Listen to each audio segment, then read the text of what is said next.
अस्सलाम वालेकुम नाजरीन, मैं इरफान नूरी, तुसीं देख रहे हो ओस्टर टीवी। अज अल्हम्दुलिल्लाह मैं बहुत ज़्यादा खुश हैं। जिहड़ा मेरा चैनल बनाने का मकसद सी, अज वो मकसद पूरा हो गया। मेरा चैनल मोनेटाइज हो गया इंशाल्लाह। जिन्हें भी मेरे दोस्त मैनू मुहब्बत करने वाले ने, जिन्होंने मेरा चैनल सबसक्राइब किया, मैनू लाइक किया और दोस्तों के नाल ज़्यादा तो ज़्यादा शेयर किया, जिन्हें भी लोगों ने मेरी वीडियो देखी है, मैं उन्होंने सारे अज मुबारकबाद पेश करना कि तुसीं लोगों ने मेरे नाल प्यार किया, तुसीं इन्नी मुहब्बत की भी बहुत ही जल्द कि इंशाल्लाह मेरा चैनल मोनेटाइज हो गया। तो इंशाल्लाह चैनल बनाने का कोई मकसद सी, वो काफ़ी सारे दोस्तों ने मैनू दसिया। अज मैं तुहाडे नाल गल शेयर करना चाहना कि मैं अक्सर गरीबां लोगों की मदद करता रहा और इंशाल्लाह करता आ रहा और करता रहांगा। ठीक है, वो आस्ता आस्ता मेरे को लोग ज़्यादा आते रहे ने, पैसे घट होंदे रहे ने। मैनू काफ़ी सारे दोस्तों ने मशवरा दिता कि नूरी साहब तुसीं यूट्यूब चैनल बनाओ, तो उहदे तो पैसे आएंगे तो तुसीं उहदे विचों लोकां नाल थोड़े बहुते पैसे शेयर कर लिया करो।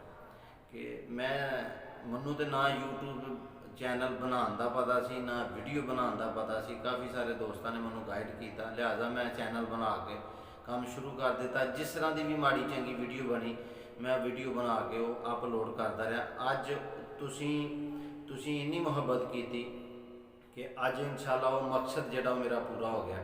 मैं शुरू स्टार्टिंग से मैं बनाया सी चैनल ओस्टर टीवी बेसहारों की आवाज़। ठीक है, मेरी कोशिश है कि जिन्हें भी माड़े लोग ने, जोड़े बेसहारा लोग ने, उन्होंने आवाज़ मैं तुहाडे तक पहुँचावां ताकि तुसीं और मैं मिल के इंशाल्लाह गरीबां लोगों की मदद कर सकीए। लिहाजा आस्ता आस्ता सिलसिला चलता रहा। अज मेरा चैनल इंशाल्लाह मोनेटाइज हो गया। अज मैं तुहाडे नाल और अल्लाह नूं हाज़र नाज़र जान के मैं इंशाल्लाह अल्लाह के हुक्म नाल बफजले खुदा यूट्यूब तो मैनूं जिन्ने भी पैसे मिलणगे, जिन्नी भी कमाई होएगी, उहदे विचों 30% मैं इंशाल्लाह गरीबां लोगों की मदद करांगा, माड़े लोगों का सहारा बनांगा इंशाल्लाह अल्लाह के हुक्म नाल। मैं आप कला कुछ नहीं कर सकता।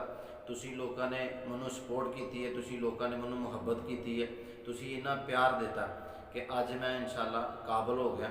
और ये मैं कला शरीक ने, जिन्ने भी मेरे व्यूज़ ने, जिन्ने लोग मेरे वीडियो देखने वाले, वो सारे इस काम के हिस्से के बराबर ने, वो मेरे नाल शरीक ने, वो शाना बशाना मेरे नाल इंशाल्लाह खड़े ने, ताकि तुसी इस तरह ज़्यादा तो ज़्यादा मेरी वीडियो देखनी है, ज़्यादा तो ज़्यादा मेरी वीडियो नूं दोस्तों के नाल शेयर करना, ताकि तुहाडा हिस्सा भी ये शामिल होए। ठीक है, यदा मकसद यह नहीं है कि तुसीं वीडियो वेखते हो कि वो पैसे मिलते हैं, नहीं, वो जी ऐड चलती है सानूं वो पैसे मिलते हैं। ठीक है, तो वो तुसीं जिन्ना दोस्तों के नाल ज़्यादा शेयर करोगे, वह तुहानूं अजर मिलेगा इंशाल्लाह अल्लाह के हुक्म नाल। दुनिया से भी मिलेगा और आखरत से भी मिलेगा। और अगली वीडियो के मैं इंशाल्लाह तुहानूं दसांगा कि मेरा चैनल कितनी देर के मोनेटाइज होया और कितनियां वीडियो लगियां हुई अज तक और कितनी जल्दी होया, किन्ने महीनों हो सकिया मेरा चैनल मोनेटाइज। तो जी नाजरीन, तुहाडा मेज़बान इरफान नूरी, मिलते हैं तुहानूं अगली वीडियो के। अल्लाह हाफिज़।